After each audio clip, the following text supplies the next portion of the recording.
Hello. कैसे हो आप सभी? आई होप कि आप सभी बहुत अच्छे होंगे। अपना पढ़ाई का और अपनी फैमिली का अच्छे से ध्यान रख रहे होंगे। आज हम यहाँ पर rebuild preference theory theory start करने से पहले हम एक मोटिवेशनल कोट्स देखेंगे। मोटिवेशनल कोट्स के बाद हम इस थ्योरी को स्टार्ट करते हैं। विकल्प मिलेंगे बहुत, मार्ग भटकाने के लिए संकल्प एक ही काफी है मंजिल तक जाने के लिए। आपके पास बहुत सारे ऑप्शन रहेंगे कि आप ये ना करके ये करो।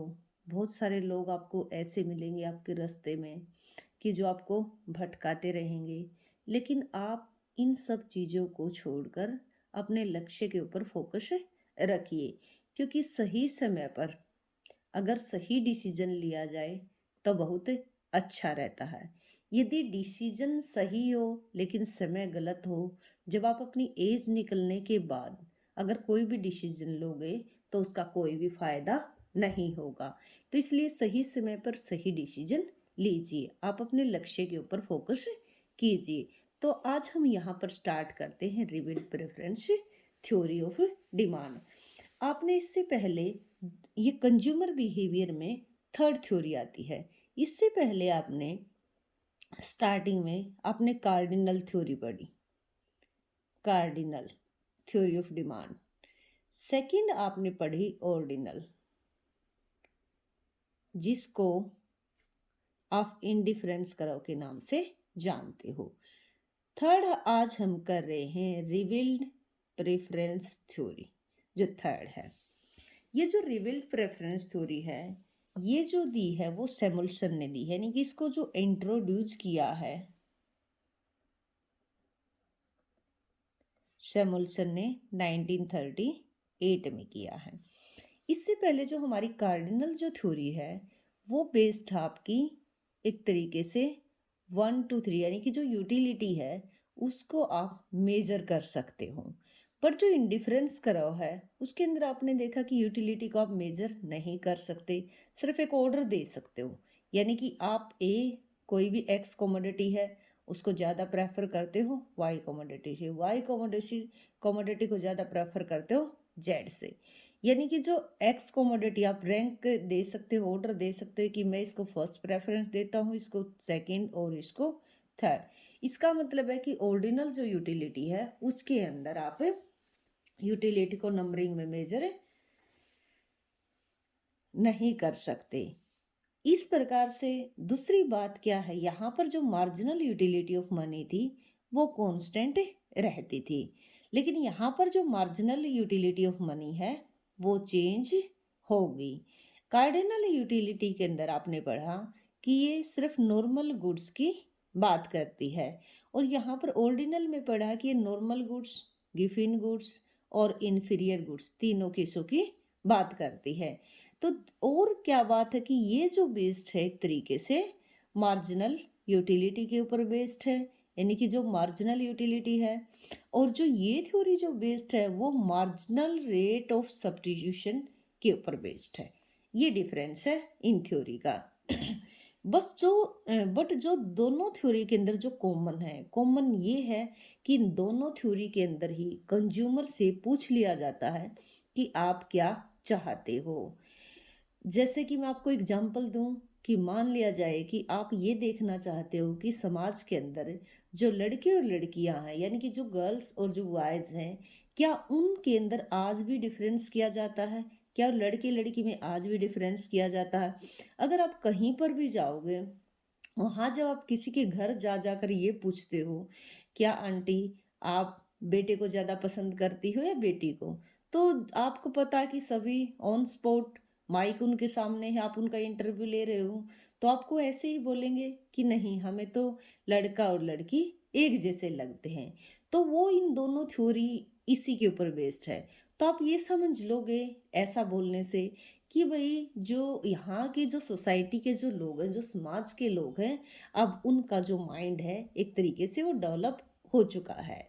बट लेकिन इसी केस को अगर आप दूसरे उसमें देखो, यदि आप उनके घर ना जाकर मान लिया जाए कि किसी भी गली या चौराहे में आप अपनी वैन को खड़ा कर दीजिए और वहाँ से ऑब्जर्व कीजिए कि जिस घर से फर्स्ट टाइम अगर बेटी आती है यानी कि गर्ल्स अगर आती है, गर्ल अगर आती है, तो सेकंड टाइम में उन्होंने स्टेप लिया हुआ है यानी कि सेकंड उनको बेटा है। जो फर्स्ट बस में जो बच्चा आया स्कूल के लिए वो बेटी है, सेकंड टाइम पर जो बच्चा है वो बेटा है। उसके बाद आपने देखा कि किसी घर से फर्स्ट टाइम पर ही बेटा आया, बट सेकंड टाइम पर उन्होंने स्टेप ही नहीं लिया। फिर आपने देखा कि अगर किसी घर में दो बेटी हैं तो तीसरा भी स्टेप लियागा। तो आप यहाँ से मार्केट को एक तरीके से ऑब्जर्वेशन आपने कर ली। तो ऑब्जर्वेशन करके आपने बताया कि नहीं, सोसाइटी में लोग झूठ बोल रहे हैं। कहीं नहीं उनका दिमाग जैसा था, जितना उनका डेवलपमेंट पहले था आज भी उतना ही है, जैसा वो पहले सोचते थे आज भी वो उतना ही सोचते हैं। तो इस मेरे कहने का ये मतलब है कि जो रिवील्ड प्रेफरेंस थ्योरी है ये मार्केट ऑब्जर्वेशन बेस्ड थ्योरी है। अगर आप रिवील्ड प्रेफरेंस थ्योरी को अच्छे से स्टडी कर लेते हो तो इसको स्टडी करने के बाद आपको ज्ञान हो जाएगा कि हमें किस चीज़ का बिजनेस करना चाहिए या नहीं करना चाहिए। जैसे कि जितने भी टोल टैक्स हैं वो क्या है, एक तरीके से ऑब्जर्वेशन बेस्ड होते हैं। कहाँ पर टोल टैक्स एक तरीके से स्टेब्लिश किया जाएगा कि वहाँ पर देखा जाता है पहले कि कौन सा व्हीकल, किस तरीके के व्हीकल, लोकल व्हीकल जा रहे हैं या दूर दराज से व्हीकल आ रहे हैं। तो इस तरीके से वहाँ पर टोल टैक्स जो है स्टेब्लिश किया जाएगा। उसी प्रकार से अगर आप कोई भी बिजनेस स्टार्ट करना चाहते हो तो आप देख सकते हो कि यहाँ पर किस चीज़ की डिमांड है, मार्केट को ऑब्जर्व कर सकते हो। तो ये थ्योरी आपको बिजनेस करना सिखाती है। तो आइए हम यहाँ पर अब इसको स्टडी करते हैं। आपने देख लिया कि फर्स्ट ये आई, सेकंड ये आई और थर्ड ये आई, रिवल्ड प्रेफरेंस थ्योरी आई। जो रिवल्ड प्रेफरेंस थ्योरी है इसको third root of the logical theory of demand भी बोला जाता है। यानी कि जो रिवल्ड प्रेफरेंस थ्योरी है इसका दूसरा नाम है कि the third third root of the logical theory of demand, the logical theory of demand. इसका ये देखो नेट में क्वेश्चन ये पूछा जाता है, इसका मतलब क्या है? इसका मतलब ये है कि देखो तीसरे नंबर पर आई, थर्ड रूट है ये डिमांड की थ्योरी का, first cardinal, second ordinal, third जो रिवील्ड है, इसलिए ये हमने इसको ये बोला। फिर यहाँ पर हम फोकस करते हैं इसके ऊपर। तो फर्स्ट तो इसको ये बोला जाता। सेकंड क्या डिफरेंस है ऑर्डिनल में, इंडिफरेंस करो में इसमें जो हमारी इंडिफरेंस करव जो थ्योरी है, यानी कि जो इंडिफरेंस करव की जो थ्योरी है जो ऑर्डिनल है वो हमारी बेस्ड है वीक ऑर्डरिंग बेस्ड है। यानी कि वीक ऑर्डर का क्या मतलब होता है, जैसे कि मान लिया जाए कि आपने ये इंडिफरेंस करव स्टडी किया, इस इंडिफरेंस करव में कोई ए पॉइंट था, कोई बी पॉइंट था या फिर कोई सी पॉइंट था। तो आपने देखा कि चाहे ये कॉम्बिनेशन है मेरे पास, फिर चाहे ये कॉम्बिनेशन है आपके पास एक्स और वाई कॉमोडिटी का, चाहे ये कॉम्बिनेशन है, मान लिया जाए कि यहाँ पर एक्स कॉमोडिटी है और यहाँ पर वाई कॉमोडिटी, आपके पास कोई भी कॉम्बिनेशन है, आप तीनों कॉम्बिनेशन पर सेम यूटिलिटी के साथ काम कर रहे हो। क्योंकि आपने पढ़ा है कि एक इंडिफरेंस करो पर जो यूटिलिटी रहती है कंज्यूमर की क्या रहती है, कांस्टेंट रहती है। तो इसलिए हर पॉइंट पर जो है यूटिलिटी एक तरीके से सेम है। तो इसका मतलब क्या है कि ऑर्डर चाहे आप ये लो, चाहे ये लो, चाहे ये लो, कोई फिक्स तो नहीं है ना कि आप किसी को भी ले सकते हो, सेम यूटिलिटी रहेगी। तो इसी को हमने बोला है कि जो ये थ्योरी है इंडिफरेंस करो वाली वो हमारी ऑर्डिनल जो थ्योरी है वो वीक ऑर्डरिंग बेस्ड है। लेकिन जो हमारी रिविल्ड प्रेफरेंस थ्योरी है ये क्या है हमारी, ये है हमारी स्ट्रॉन्ग ऑर्डरिंग बेस्ड, ये वीक ऑर्डरिंग बेस्ड है और ये है स्ट्रॉन्ग ऑर्डरिंग। इसका मतलब होता है कि अगर आपने एक बार ए पॉइंट, कोई भी पॉइंट है, अगर उसको आपने चूज कर लिया तो फिर कर लिया, इसके बाद जो भी उसी सेम लाइन पर जो भी जितने भी पॉइंट्स रहेंगे वो आप उनको नहीं लोगे, वो आपके लिए एक तरीके से इन्फीरियर होंगे, वो आपके लिए इन्फीरियर का ही काम करेंगे, घटिया होंगे आपके लिए, क्योंकि आपने एक बार इसको प्रेफरेंस दे दी। जैसे कि यहाँ पर मैं आपको बताती हूँ कि मान लिया जाए कि 3 पर्सन हैं, कोई ए पर्सन है, कोई बी पर्सन है और कोई सी पर्सन है। आपका इस सी पर्सन के साथ किसी भी प्रकार की कोई भी दुश्मनी है, यानी कि आप इसको पसंद नहीं करते हो। लेकिन आप का ये जो बी है वो आपका दोस्त है, बट इस बी का ये सी दोस्त है, तो आप इससे इतना दुश्मनी रखते हो कि आप बी से भी दुश्मनी कर लोगे इसके कारण से। इसी कारण से यहाँ पर मेरे ये एग्जांपल देने का मतलब है कि आप एक बार जिस चीज को प्रेफर कर देते हो तो उसको प्रेफरेंस दे देते हो, उसके बाद उस प्रेफरेंस को आप चेंज नहीं करते जब तक आपकी प्राइस या फिर इनकम में कोई चेंज ना आ जाए। उसके बाद आप देखोगे जो ये थ्योरी है, जो आपकी रिवेल्ड प्रेफरेंस थ्योरी है, मैंने आपको बताया कि मार्केट ऑब्जर्वेशन बेस्ड है, यानी कि जो मार्केट है उसकी ऑब्जर्वेशन के ऊपर बेस्ड है। फिर उसके बाद देखो मार्केट ऑब्जर्वेशन बेस्ड है। उसके बाद अगर आप यहाँ पर देखोगे, जो ये थ्योरी है वैसे तो ऑर्डिनल है, यानी कि एक तरीके से इसको फॉलो करती है ऑर्डिनल को, लेकिन आप इसको अगर ध्यान से समझोगे तो जो हमारी कार्डिनल है, जो मार्शल की जो थ्योरी है, उसमें क्या था, ओनली नॉर्मल गुड्स की बात की गई थी। तो इस थ्योरी के अंदर भी सिर्फ नॉर्मल गुड्स को ही हम लेकर चलेंगे। अब देखो जब नॉर्मल ही गुड्स है तो नॉर्मल गुड्स का क्या है, नॉर्मल गुड्स के अंदर आप देखोगे कि यहाँ पर जो प्राइस इलास्टिसिटी होती है वो होती है नेगेटिव, और जो इनकम इलास्टिसिटी होती है वो होती है पॉजिटिव। इसका क्या मतलब है, इसका मतलब है नेगेटिव का और पॉजिटिव का क्या रीजन है। जो इन प्राइस इलास्टिसिटी है वो नेगेटिव है, इसका मतलब है जब भी कोई नॉर्मल गुड्स होती है यदि उसके प्राइस डिक्रीज होते हैं तो उसकी जो क्वांटिटी है वो इंक्रीज होगी। इसका दूसरा केस दे सकते हो, यदि प्राइस इंक्रीज होते हैं तो क्वांटिटी डिक्रीज होगी। इन दोनों में इनवर्स रिलेशन है। पॉजिटिव इनकम इलास्टिसिटी का पॉजिटिव का क्या मतलब है, इसका मतलब है कि जब इनकम इंक्रीज होगी, इनकम जब आपकी इंक्रीज होगी तो ये क्वांटिटी है, यानी कि जो भी नॉर्मल कमोडिटी है उसकी डिमांड भी इंक्रीज होगी। और जब इनकम डिक्रीज होगी तो इसकी ये डिक्रीज होगी, तो क्वांटिटी डिक्रीज होगी। तो इसका मतलब क्या, इन दोनों में पॉजिटिव रिलेशन है। तो आपने अभी तक देखा कि ये नॉर्मल गुड्स बेट्स है, मार्केट ऑब्जर्वेशन पे है, स्ट्रॉन्ग ऑर्डर है, इसको the third root of the logical theory of demand बोला जाता है, और ये सैमुअल्सन ने 1938 में दी थी। अब हम बात करते हैं रिबिल्ड प्रेफरेंस थ्योरी जो है उसकी अजम्पशन की। अजम्पशन यानी कि इसकी मान्यताएं क्या है। फर्स्ट जो अजम्पशन है कि यानी कि जो कंज्यूमर है वो रैशनल है। आपको पता है इकोनॉमिक्स में रैशनैलिटी के सिवा हम कुछ नहीं देखते, यानी कि कंज्यूमर का रैशनल होना बहुत ज़रूरी है कि वो अपनी इनकम को इस तरीके से खर्च करे कि वो मैक्सिमम यूटिलिटी प्राप्त कर सके। दूसरी बात है यहाँ पर कि इस थ्योरी के अंदर कंसिस्टेंसी है।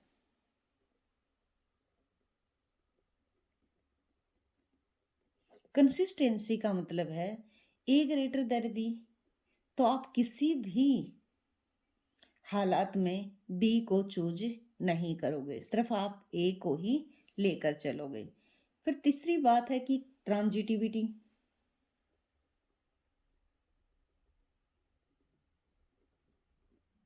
ट्रांजिटिविटी का मतलब होता है कि A greater than B, B greater than C, तो इसका मतलब ये हुआ कि ए जो है वो बेस्ट है सी से। इसके बाद मैंने आपको सारी अजम्पशन मैंने आपको बता ही दी हैं कि जो ये सैमुअल्सन ने दी है। दूसरी बात क्या है, यहाँ पर जो टेस्ट है कंज्यूमर के वो चेंज नहीं होते हैं, और यहाँ पर जो जिस कॉम्बिनेशन को एक तरीके से उसने ले लिया है, चुनाव कर लिया है, वो उसके प्रति इनडिफरेंट रहेगा। यहाँ पर जो भी मतलब चुनाव करेगा, यानी कि सापेक्ष कीमतों में परिवर्तन, सापेक्ष कीमतों में कोई भी परिवर्तन जो वह खरीदता है उसमें सदैव कुछ परिवर्तन लाएगी। इसका मतलब क्या है, मैंने आपको बता दिया, या तो इनकम चेंज हो जाए प्राइस के इंक्रीज डिक्रीज होने से, तब तो उसके कॉम्बिनेशन को आप छेड़ सकते हो, यानी कि चेंज हो सकता है, अदरवाइज नहीं होगा उसका कॉम्बिनेशन चेंज। यहाँ तक मेरे को लगता कि आप सबको समझ में आ गया होगा। और इनकम इलास्टिसिटी यहाँ पर कैसी होती है, वो होती है पॉजिटिव, और जो प्राइस इलास्टिसिटी होती है वो होती है यहाँ पर नेगेटिव। अब यहाँ पर हम इसके कुछ डायग्राम करते हैं।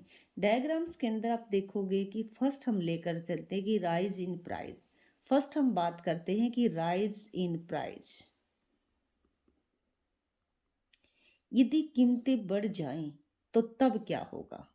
इस केस में क्या होगा कि यदि वस्तुओं की कीमतें बढ़ जाएं, तो इसके लिए हम क्या करेंगे, इसके लिए हम करेंगे कि एक ओ एक्स पर हम एक्स कॉमोडिटी को लेंगे। यहां पर कोई एक्स कॉमोडिटी है और इस ओ वाई पर कोई वाई कॉमोडिटी है।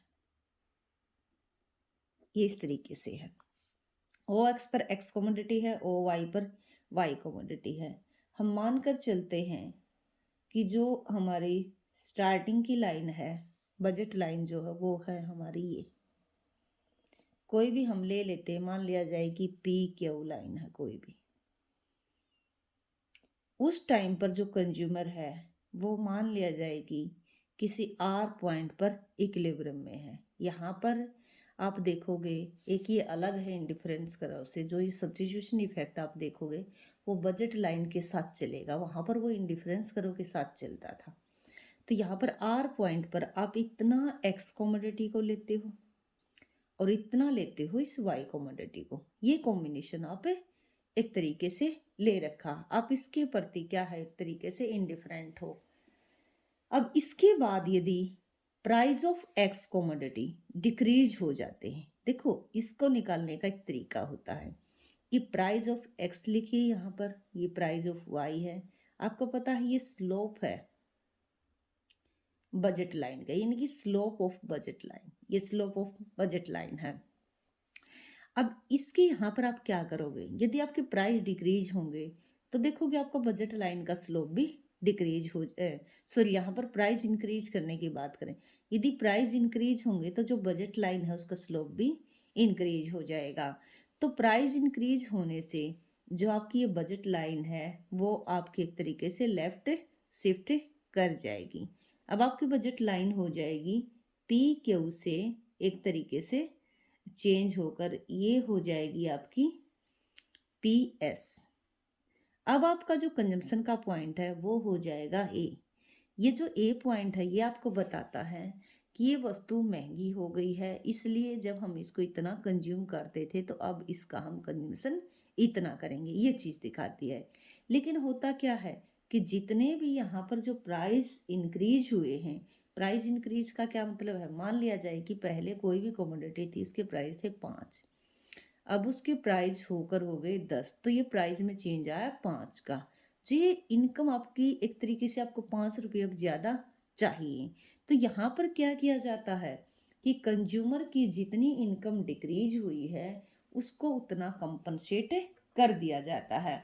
तो जो ये हमारी ये जो लाइन है इसके पैरेलल हम एक लाइन लेंगे, दूसरी बजट लाइन, क्योंकि जब उसको वापस पैसा दे दिया जाएगा तो उसकी बजट लाइन इसके ठीक पैरेलल शिफ्ट करेगी।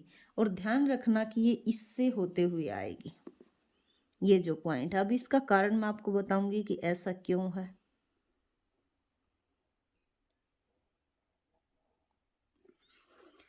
और हमेशा जो बजट लाइन शिफ्ट करती है वो पैरेलल शिफ्ट करती है, इन दोनों का डिस्टेंस एक जैसा होगा। तो यहाँ पर देखो कि ये इस पॉइंट से होकर आई है, इसका मतलब ये है कि ये जो सब्स्टिट्यूशन जो इफेक्ट है वो बिल्कुल सलस्टकी के सब्स्टिट्यूशन इफेक्ट की तरह है। क्योंकि सलस्टकी का अगर आप कोई रिकॉल करोगे तो कुछ इस तरीके का था कि ये हमारी बजट लाइन थी, फिर प्राइस डिक्रीज होने के कारण से हमारी बजट लाइन क्या हो गई थी, फ्लैट हो गई थी। हम इस पॉइंट से यहाँ पर चले गए थे, जब इनकम वापस ली गई थी तो वो देखो वो इनकम वापस लेने के बाद वो क्या था कि वो हायर इंडिफरेंस कर्व पर चला गया था, लेकिन उसको इसी पॉइंट से जो उसका पहले वाला पॉइंट है वहीं से कट किया गया था। इसलिए बोला जाता है कि जो सैमुअल्सन का जो सब्स्टिट्यूशन इफेक्ट है वो एक तरीके से सब सलस्की के सब्स्टिट्यूशन इफेक्ट जैसा ही है। तो वो करें कि यदि इसको इतने के बराबर मान लिया जाए कि यहाँ पर हम कोई एल पॉइंट ले लेते हैं, अगर उसको ये कंपनसेट कर दिया जाए, तो अब यहाँ पर आप देख सकते हो कि पहले वो आर पॉइंट पर था, आर पॉइंट पर था। तो इस साइड का जो एरिया है, ये जो पॉइंट्स हैं उसके पास, आर से अगर आप राइट साइड जाओगे तो ये सारे पॉइंट्स उसके पास अवेलेबल थे। तो जैसे ही वो उसको इनकम दे दी जाती है, जो 5 रुपये उसके प्राइस इंक्रीज होने के कारण से ये जो 5 रुपये इंक्रीज हुए थे, तो अगर ये इसको 5 रुपये लौटा दिए जाए कि आप इतना ही क्या कर सकते हो, या तो आप आर पॉइंट पर रह सकते हो, या आर के पीछे इस साइड, यानी कि या फिर आप लेफ्ट साइड मूव कर सकते हो। क्यों इस साइड? तो ये अवेलेबल थे, इस साइड ये आपके पास अवेलेबल नहीं थे। और एक दूसरी बात, अगर मान लिया जाए कि आप यहाँ पर किसी भी पॉइंट पर आते हो इस साइड, तो एक तो ये होता है कि जब आपके प्राइस क्या है, ये जो एक्स वस्तु है वो पहले के कंपेयर में क्या है, महंगी है, इसलिए आप इसको इससे क्या कर सकते हो, कम परचेज कर सकते हो। या तो आप ये भी कॉम्बिनेशन ले सकते हो, या फिर इसके जो लेफ्ट में है कोई सेकंड कॉम्बिनेशन आप चूज कर सकते हो, लेकिन इसके इस साइड आप नहीं जाओगे और इसके नीचे नहीं जाओगे, क्योंकि सारी चीज़ें ये आपके लिए इन्फीरियर है। तो इसके आगे आप इस लाइन पर कहीं पर भी कोई भी पॉइंट ले सकते हो। ये था जब प्राइस आपके राइज कर जाएं। दूसरे केस में हम देखते हैं कि यदि जो कमोडिटी है अगर उसके प्राइस डिक्रीज कर जाएं तो क्या होगा। इसका रिवर्स कर दोगे आप कि यदि कमोडिटी के प्राइस डिक्रीज कर जाते, प्राइस डिक्रीज, तो आपको पता है कि जब प्राइस डिक्रीज करेंगे तो पहले हम लेकर चलते कि हमारी बजट लाइन ये है, ये कोई पी क्यू बजट लाइन है। आप उसी तरीके से आर पॉइंट पर इक्विलिब्रियम में हो। जैसे ही ये एक्स कमोडिटी सस्ती होती है वाई के कंपेयर में, तो आपकी बजट लाइन क्या करेगी, आगे की तरफ शिफ्ट कर जाएगी। तो जो बजट लाइन आपकी पी क्यू थी वो पी क्यू वन हो जाएगी। तो ये जो पी क्यू वन हुई है, इसका स्लोप क्या हो गया, डिक्रीज हो गया है। स्लोप डिक्रीज होने का क्या मतलब है कि price of x commodity down हो गई है, प्राइस ऑफ वाई कमोडिटी के कांस्टेंट रहे, तो इसलिए स्लोप भी क्या हो जाएगा आपका, डिक्रीज हो जाए। क्योंकि जब ऊपर वाला डिक्रीज करता तब ये डिक्रीज करता, नीचे वाला इंक्रीज करे तब ये डिक्रीज करता, तो ये स्लोप हो गया आपका डिक्रीज। सस्ती होने के कारण से आप आर पॉइंट से आप कहाँ पर चले जाओगे। और याद रखना अजम्पशन में आपने क्या पढ़ा है, अजम्पशन में आपने यही देखा है कि जब तक आपके रिलेटिव प्राइस चेंज नहीं होते तब तक जो भी आप एक तरीके से कॉम्बिनेशन ले रहे हो उस कॉम्बिनेशन को आप चेंज नहीं करोगे, ये भी ध्यान रखिएगा। अब यदि जो कंज्यूमर की इनकम प्राइस डिक्रीज होने के कारण से इंक्रीज हुई है, यदि उसको वापस ले लिया जाए, अगर उसको वापस ले लिया जाए तो क्या होगा, यहीं से शिफ्ट हो जाएगी ये बजट लाइन। यानी कि अब उसकी इनकम पहले के कंपेयर में जितनी उसकी बड़ी थी उसको वापस ले लिया, तो ये हो जाएगी कोई भी मान लिया जाएगी एल एस कोई भी लाइन। तो यहाँ पर आप देख पा रहे होगे कि ये तो पॉइंट उसके पास ऑलरेडी था इसके प्राइस डिक्रीज होने से पहले ही। अब वो कहाँ पर जा सकता है, वो इस एरिया में जा सकता है, वो यहाँ पर कहीं पर भी मूव कर सकता है। यानी कि इसमें से किसी के भी एक पॉइंट को वो चूज कर सकता है। जिस भी वो पॉइंट को चूज करेगा वो उसके प्रति इनडिफरेंट होगा। आइए आगे हम देखते हैं कि derivation of the demand curve, derivation of the demand curve from revelled preference theory, यानी कि प्रकटित अधिमान से मांग वक्र की व्युत्पत्ति, यानी कि कैसे मांग वक्र को उत्पन्न किया जा सकता है। तो यहाँ पर हम देखते हैं कि स्टार्टिंग में डिमांड कर्व कैसा होता है, डाउनवर्ड स्लोप है, उसी को हमने यहाँ पर ड्राइव करना है। तो देखिए स्टार्टिंग में जो हमारी बजट लाइन है वो ये है, ठीक है, यहाँ पर मनी ली गई है और यहाँ पर कमोडिटी। ध्यान हो तो आपको कुछ कि एंजल कर्व किया था हमने इंडिफरेंस कर्व में, और जब एंजल कर्व किया था वो भी इसी तरीके से कॉम्बिनेशन को दिखाता था, इनकम और एक क्वांटिटी के कॉम्बिनेशन को। तो यहाँ पर ये देखो, यहाँ पर इनकम ली गई है और यहाँ पर कमोडिटी ली गई है। तो वो करें कि स्टार्टिंग में ये हमारी एक तरीके से जो कीमत आय रेखा है, ये कीमत आय रेखा शो करती है जो मान लिया जाए कि एल एम कोई भी हमारी एक तरीके से कीमत आय रेखा है। अब इसके बाद देखोगे यदि एक्स कमोडिटी के प्राइस डिक्रीज हो जाते हैं तो करें कि जब आपके पास इतनी इनकम है तो इस इनकम पर आप एक तरीके से इतना इस क्वांटिटी को परचेज करते हो। तो इसका मतलब क्या है, ये जो इस प्राइस पर आपकी जो क्वांटिटी है वो ये है ओ ए के बराबर, या ओ के क्वांटिटी लिख सकते हो यहाँ पर। आर पॉइंट आपका इक्विलिब्रियम का पॉइंट है। यदि आपके प्राइस डिक्रीज कर जाएं तो ये जो बजट लाइन है वो फर्दर आगे की तरफ शिफ्ट कर जाएगी। तो ये एल से मान लिया जाए कि ये हो जाती है, एल से एस हो जाती है, ये एल एस हो जाती है। तो अब आपका इक्विलिब्रियम का पॉइंट मान लिया जाए कि आप आर से टी पर चले जाओगे।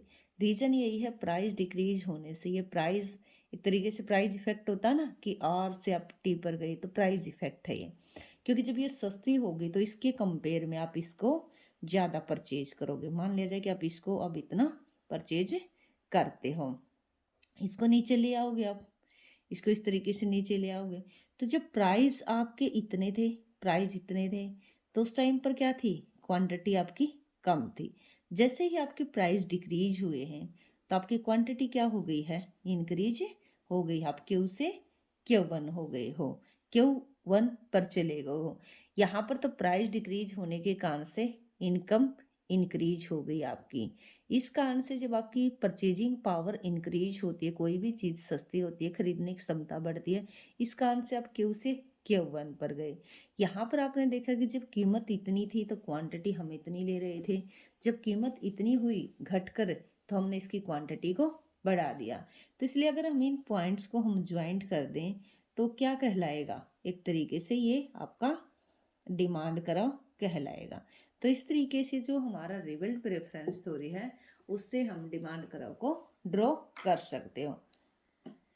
उसी प्रकार से यदि यहाँ पर कंज्यूमर से जो उसकी इनकम इंक्रीज हुई है उसको अगर वापस ले लिया जाए तो आप बिल्कुल इसके पैरेलल लाइन शिफ्ट करोगे, यहीं से निकाल कर उस लाइन को लेकर आओगे इसी से,